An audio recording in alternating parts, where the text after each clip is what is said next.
আমি পারবো। কথা শুনে তার মনে আলোড়নের সৃষ্টি হয়। তারপর তিনি যোগদান দেন বিপ্লবীদের দলে। সেই বীর নিজের পড়াশোনা শেষ করে যুবরাজদের বিপ্লবীদের দলে আহ্বান করে শহীদিয়া রিপাবলিকান আর্মি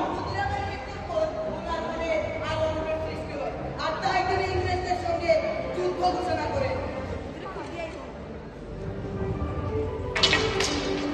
চল গেছো না গেছো না গেছো না ভারত মায়ের জন্য রক্ত দিতে তোমরা তৈরি তো? আমরা তৈরি। আমার মাথায় একটা পরিকল্পনা আছে। পরিকল্পনা কি পরিকল্পনা? আমরা চট্টগ্রামের অস্ত্রাগার লুট করবো। হ্যাঁ, কিন্তু তার আগে রয়েছে আরো দুটো কাজ। আর কি কাজ? আমরা চট্টগ্রামের রেল লাইন কেটে দেবো। টেলিফোনে সেই যে সমস্ত তার আমরা কেটে দেবো। তারপর চট্টগ্রাম হয়ে যাবে যোগাযোগ বিচ্ছিন্ন।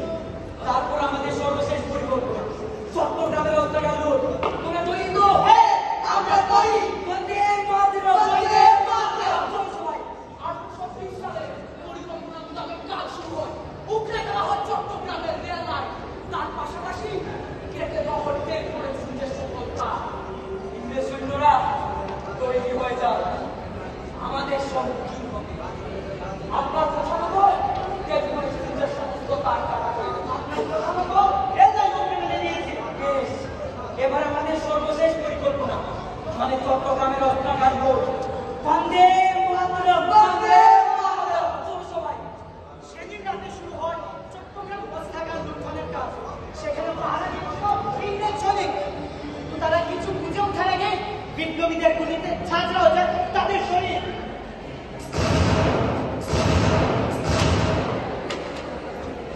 যাও, ঘোষণা দিয়ে দাও চট্টগ্রাম এখন পুরোপুরি স্বাধীন। কিন্তু আরেকটা কাজ হয়ে গেছে। আর কি কাজ? চট্টগ্রামের মধ্যে কোনো ইংরেজদের পতাকা। যাও, উপচে ফেলে দাও এই পতাকা আর লাগিয়ে দাও আমাদের পতাকা, মানে ভারতবর্ষের পতাকা। যাও, ইংরেজদের বিরুদ্ধে চট্টগ্রাম স্বাধীন হয়েছিল তা সত্যি, কিন্তু সেই স্বাধীনতা দীর্ঘস্থায়ী হয়নি। মাত্র 4 দিনের মধ্যে ইংরেজ বাহিনী আবার আক্রমণ চালায় চট্টগ্রামে। সেখানে বিপ্লবীদের সঙ্গে শুরু হয় তাদের বিপুল লড়াই। সেই লড়াইয়ে বিপ্লবীরা পিছু হটতে বাধ্য হয়। কিন্তু এই গাড়ি কাটতে পারে সময়।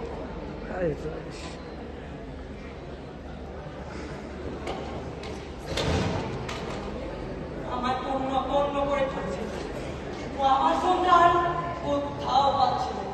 আমি সেদিন গানাকে দিয়েছিলাম ঠিকই, যারা মুখ দ্বারা ত্রিপুরাখানের পাহাড়ে লুকিয়েছিলাম ঠিকই, কিন্তু আমি দেখিনি তাকে। আমি গেরিলা যুদ্ধের মাধ্যমে হত্যা চালাই অনেক ইংরেজ সৈন্যদের। কিন্তু একদিন ইংরেজ সরকার ঘোষণা দিল যে আমায় খুঁজে দিতে পারবে তাকে 10,000 টাকায় পুরস্কৃত করা হবে। কিন্তু আমায় খুঁজে পাওয়া এত সহজ নয়।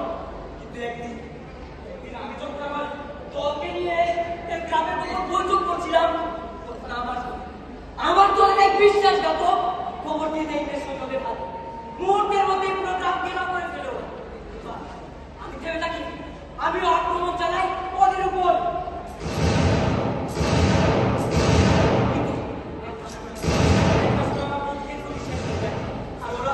ওরা ঘেরাও করে ফেলে আবার মুহূর্তের মধ্যে সেই বীরকে টেনে পিছলে নিয়ে যাওয়া হয় জেলখানায়। সেখানে তার বিচার হয়। বিচারে তার রায় হয় ফাঁসি। 1934 সালের 12 জানুয়ারি তার ফাঁসির দিনক্ষণ ঠিক হয়। রক্ত বাইরে বলে গেছে। কেমন লাগছে তো? ভয় করছে না? দুর্বল আর আমার, আরে আমরা তো সেদিনে মৃত্যুর বই চলে গেছিল। সেদিন ভারত মাকে স্বাধীন করতে আমি অস্ত্র হাতে নিয়েছিলাম।